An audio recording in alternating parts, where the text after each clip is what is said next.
Okay, I've heard of Kojima. Kojima is a director, basically like he made games, right?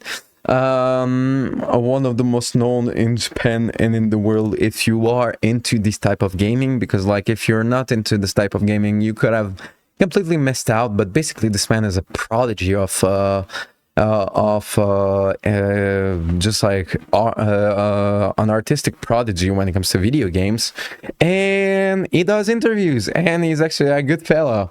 So which means that like basically he is just basically like someone fun to be around, and that explains his creative process to actually like how does he do the magic, right? So I found this interview called "The Best Creative Advice I've Ever Heard" from Kojima. So as someone that love art, I'm actually really curious to know what Kojima has to say about like what is his creative advice. So let's check this out. How can I become a better game designer, a better artist, musician, creator? Yeah, Kojima is a game designer. That's the term that I forgot. How can I become a better game designer, a better artist, musician, creator?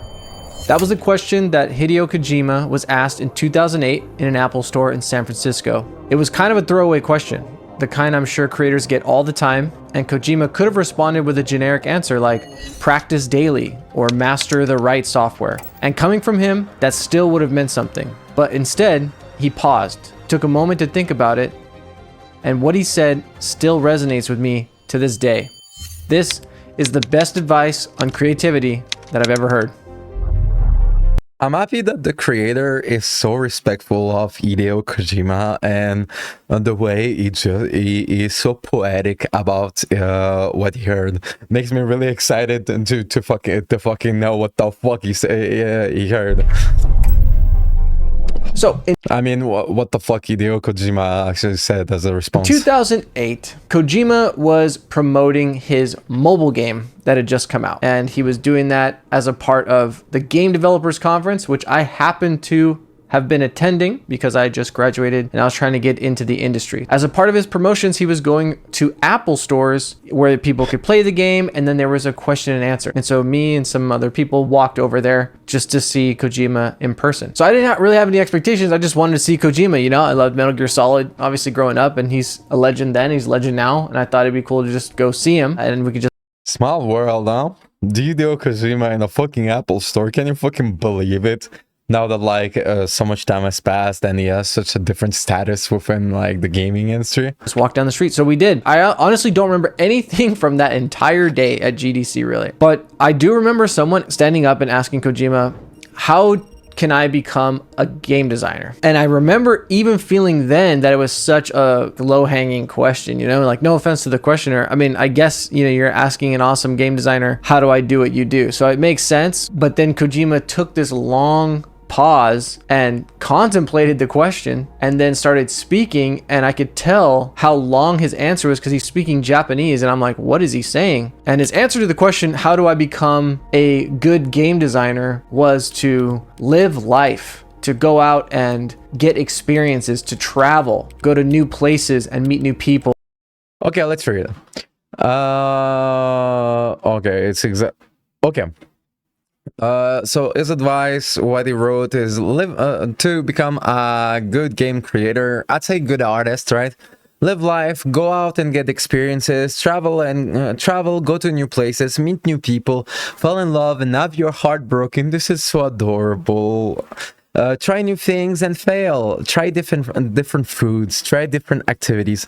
This is everything is quite legit. I actually quite vibe with this answer. This answer is actually quite beautiful. Fall in love and have your heart broken. Try new things and fail. Try different foods and try different activities, because you have to live life to be able to create art and put it into what you do. It just came out of left field, I think. It's also just, I think, the right answer for doing things the right way. It still comes up in my mind when I think about things, because really what he's saying is like those kind of true artists of the past, it's living a life and putting genuine things into what you do. When we ask questions like that, how do I do this? How do I become a game designer? How do I get this job? You kind of inadvertently are expecting like step 1, 2, 3, 4, go to this place, do this thing, check this box, people give you this thing. And that's not really what it is when it comes to the creative field. And nowadays with AI and a lot of generative things, I think this message is even more important to kind of emphasize. In really what he's saying is be yourself, put authenticity in what you're doing, and the only way to be authentic is to have experiences yourself. Put what you feel is true or what you've experienced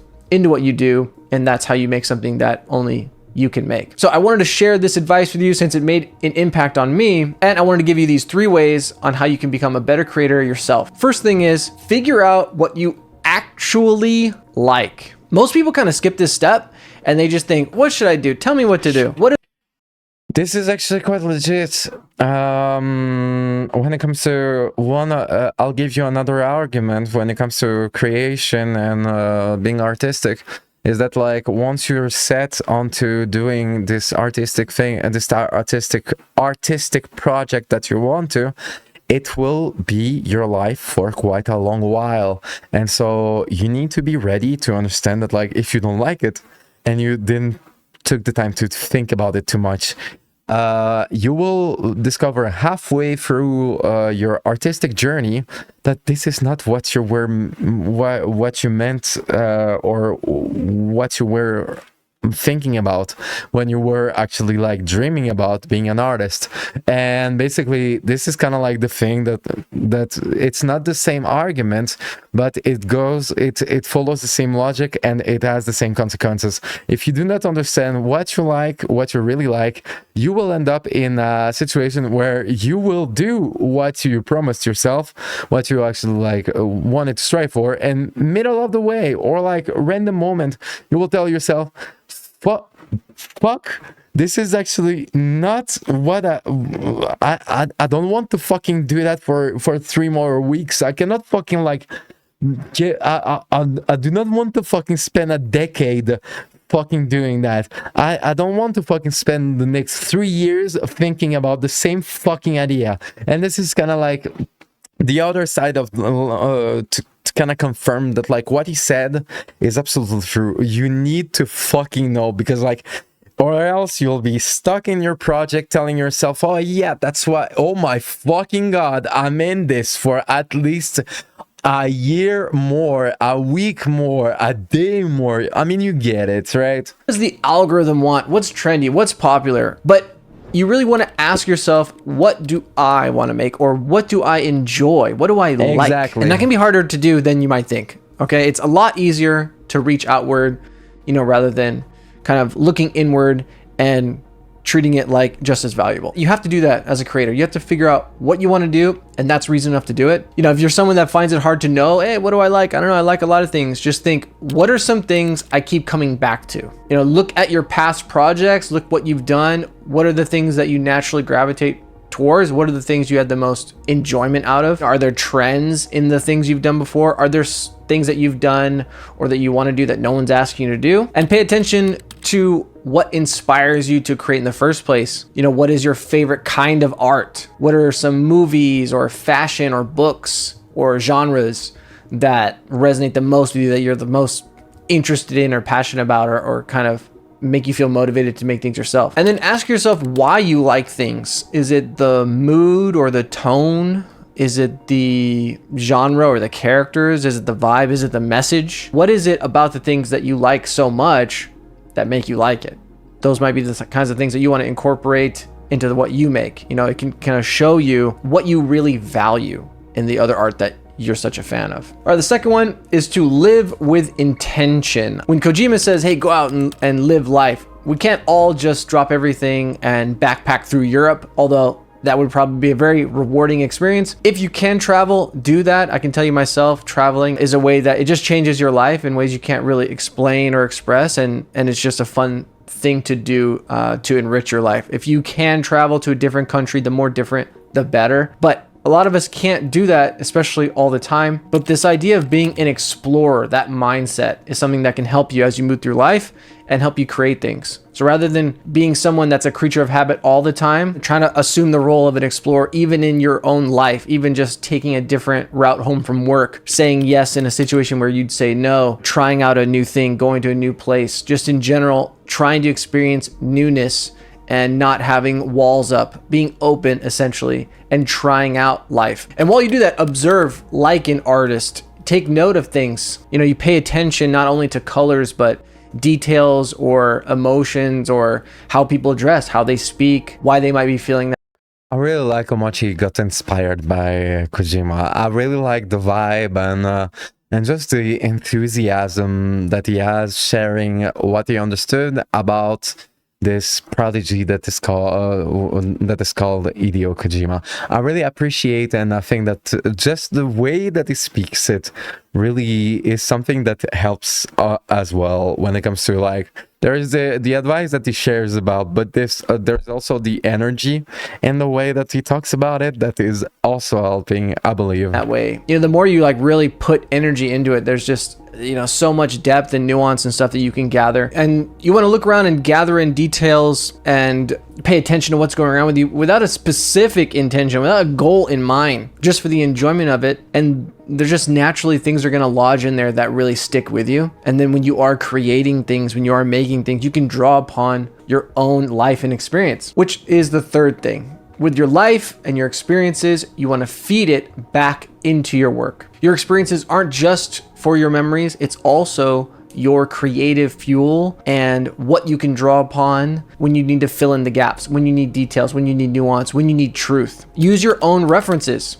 If you're someone that can travel, you take lots of photos. Maybe you have a journal with diary entries. Maybe you have personal photos. Maybe you have personal experiences. You can put that stuff as visual reference or storytelling reference or experiences, or if you're someone making music, you can draw upon an emotion. There's a lot of ways you can put your own experience as your own reference. I take photo references of myself for a lot of my projects, and that's a way, again, to make it genuinely you and to kind of make this conduit between you and what you make a lot smoother, a lot straighter, instead of pulling from somewhere else. Obviously use references from everywhere, but don't forget to use your own or yourself. You also want to... This is a beautiful advice. Don't forget yourself and express yourself. Do not express someone else.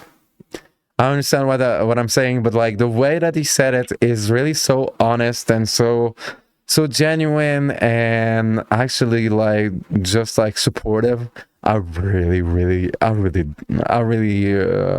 love the way he just like explains like the way he story tells this advice, kind of strive to translate emotions. That's another thing that we can forget or overlook, but drawing upon a real emotion or being specific with an emotion that you're trying to evoke while you're making something could be the spark of an idea, could be the end goal of your project, that you want to communicate emotion or you want to recreate an emotion that you've had. That's the most common thing that artists are doing. That something happened and maybe it's a bizarre thing or made you feel a very unique emotion you haven't felt before and you want to try and recreate that. Whatever it is, just be in tune with the way things make you feel, and that's how you can make other people feel things also. And the emotional component of art is something that I don't think should be overlooked. And again, it's a part of a good exercise of looking back and taking note of how you feel as you move through life. And ultimately,